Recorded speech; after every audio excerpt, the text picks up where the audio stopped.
The 1929 Arab riots in Palestine, also known as the 1929 massacres, or the Barak Uprising, refers to a series of demonstrations and riots in late August 1929 when a long-running dispute between Muslims and Jews over access to the Western Wall in Jerusalem escalated into violence. The riots took the form in the most part of attacks by Arabs on Jews accompanied by destruction of Jewish property. During the week of riots from 23 to 29 August 133 Jews were killed by Arabs and 339 others were injured, while 110 Arabs were killed and 232 were injured, the vast majority by the British police while trying to suppress the riots. The Shaw Commission found that the fundamental cause of the violence, without which in our opinion disturbances either would not occurred or would not have been little more than a local riot, is the Arab feeling of animosity and hostility towards the Jews consequent upon the disappointment of their political and national aspirations and fear for their economic future. It also attributed the cause as being Arab fears of Jewish immigrants, not only as a menace to their livelihood but as a possible overlord of the future. Avraham Seller described the riots as unprecedented in the history of the Arab-Jewish conflict in Palestine, in duration, geographical scope and direct damage to life and property. The Western Wall tensions. The Western Wall is the holiest of Jewish sites, sacred because it is a remnant of the ancient wall that once enclosed the Jewish Second Temple. The Jews, through the practice of centuries, had established a right of access to the Wailing Wall for the purposes of their devotions. As part of the Temple Mount, the Western Wall was under the control of the Muslim Religious Trust, the Waqf.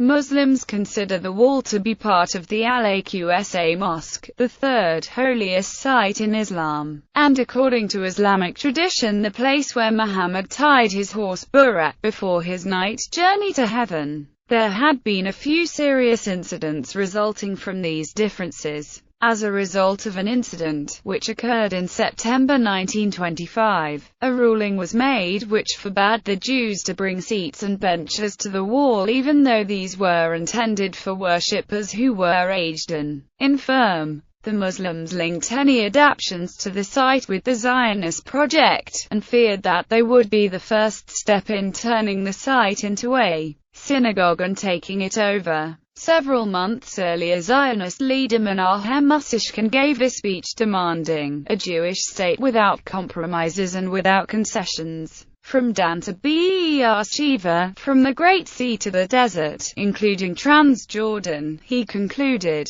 "Let us swear that the Jewish people will not rest and will not remain silent until its national home is built on our Mount Moriah," a reference to the Temple Mount. In September 1928, Jews praying at the wall on Yom Kippur placed chairs and a mekitzah, consisting of a few wooden frames covered with cloth which separated the men and women. Jerusalem's British Commissioner Edward Keith Roach, while visiting the Muslim religious court overlooking the prayer area, pointed out the screen, mentioning that he had never seen it at the wall before. This precipitated emotional protests and demands from the assembled sheikhs that it be removed. Unless it was taken down, they said, they would not be responsible for what happened. The screen was described as violating the Ottoman status quo that forbade Jews from making any construction at the Western Wall area and played into Muslim fears of Zionist expropriation of the site, though such screens had been put up from time to time. Keith Roach told the Beadle that the screen had to be removed because of the Arabs' demands. The Beadle requested that the screen remained standing until the end of the prayer service, to which Keith Roach agreed. When the Jewish Beadle failed to remove the screen as agreed, 10 armed men were sent in, urged on by Arab residents who were shouting, "Death to the Jewish dogs," and "Strike, strike." A violent clash with worshippers took place, and it was destroyed. The intervention drew censure later from senior officials who judged that excessive force had been exercised without good judgment, although the British government issued a statement defending the action. The internal politics of both sides had been willing to adopt extreme positions and to make use of religious symbols to whip up popular support. Zionist literature published throughout the world used the imagery of a domed structure on the Temple Mount to symbolize their national aspirations. Zionists had appropriated an Islamic minaret from the Ottoman period on the Old City Wall as a symbol for their propaganda. A Zionist flag was depicted atop of a building very reminiscent of the Dome of the Rock in one publication, which was later picked up and redistributed by Arab propagandists. Hajj Amin al-Husseini, the Mufti of Jerusalem, distributed leaflets to Arabs in Palestine and throughout the Arab world which claimed that the Jews were planning to take over the Al-Aqsa mosque. The leaflets stated that the government was responsible for any consequences of any measures which the Muslims may adopt for the purpose of defending the Holy Barak themselves in the event of the failure of the government to prevent any such intrusion on the part of the Jews. A memorandum issued by the Muslim Supreme Council stated,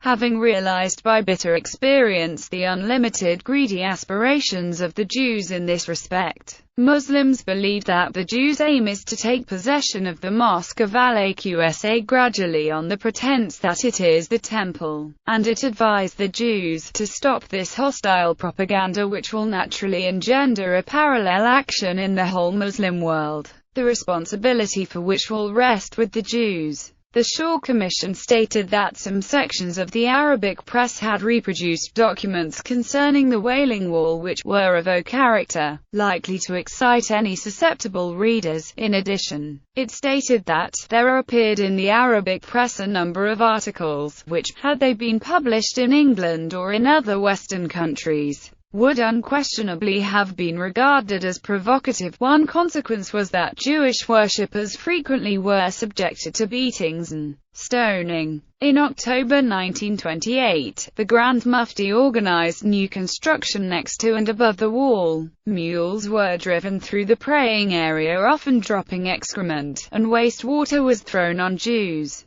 A muezzin was appointed to perform the Islamic call to prayer directly next to the wall, creating noise exactly when the Jews were conducting their prayers. The Jews protested at these provocations and tensions increased. Zionists began making demands for control over the wall. Some went as far as to call openly for the rebuilding of the temple, increasing Muslim fears over Zionist intentions. Ben-Gurion said the wall should be redeemed, predicting it could be achieved in as little as another half a year. During the spring of 1929, the revisionist newspaper, Doar Hayom, ran a long campaign claiming Jewish rights over the wall and its pavement. On 6 August, the British Palestine police force established a police post beside the wall. On 14 August, the Haganah and Brit Rumpledor held a meeting in Tel Aviv attended by 6,000 people, objecting to 1928 Commission's conclusion that the wall was Muslim property.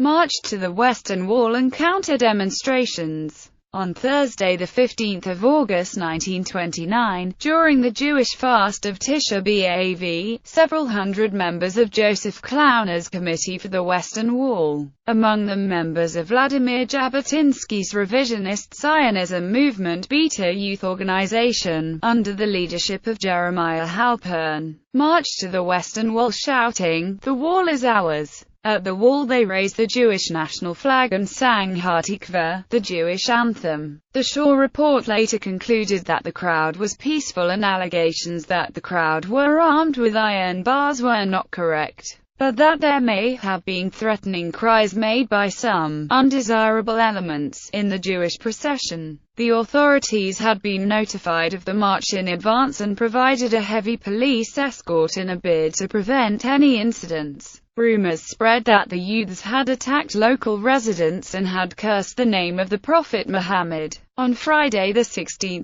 August, after an inflammatory sermon, a demonstration organized by the Supreme Muslim Council marched to the wall. The acting High Commissioner summoned Mufti Haj Amin al-Husseini and informed him that he had never heard of such a demonstration being held at the Wailing Wall, and that it would be a terrible shock to the Jews who regarded the wall as a place of special sanctity to them. At the wall, the crowd burnt prayer books, liturgical fixtures and notes of supplication left in the wall's cracks, and the beadle was injured. The rioting spread to the Jewish commercial area of town. Inflammatory articles calculated to incite disorder appeared in the Arab media, and one flyer, signed by the Committee of the Holy Warriors in Palestine, stated that the Jews had violated the honor of Islam, and declared, "Hearts are in tumult because of these barbaric deeds," and the people began to break out in shouts of war, jihad,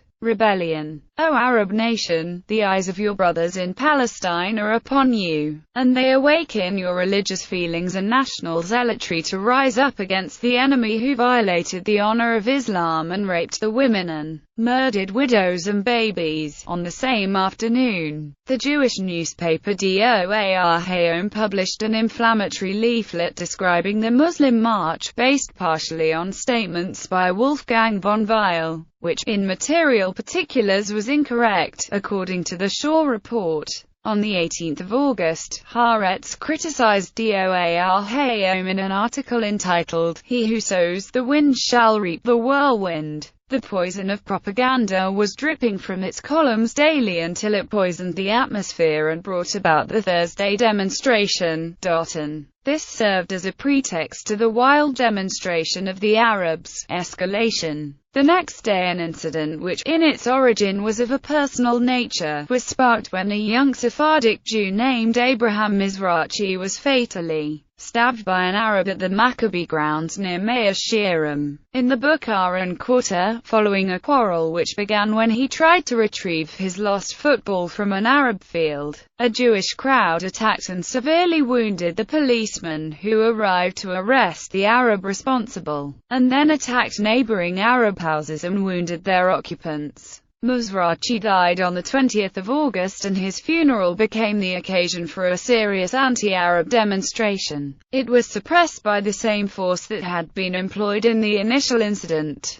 A late-night meeting initiated the following day by the Jewish leadership, at which acting High Commissioner Harry Luke, Jamal al-Husseini, and a Yitzhak ben Zvi were present, failed to produce a call for an end to the violence. Over the following 4 days period, the Jerusalem police reported 12 separate attacks by Jews on Arabs and 7 attacks by Arabs on Jews. On the 21st of August, the Palestine Zionist executive telegrammed the Zionist organization describing the general excitement and the Arab fear of the Jews. Population again very excited, and false alarms caused local panics in various quarters, but no further incidents course of day. Arabs also excited and afraid. Jews desirable insist with home government need of serious measures assuring public security. We are issuing appeal to public: keep calm, refrain from demonstrations, and observe discipline, but feel embarrassed by militant attitude.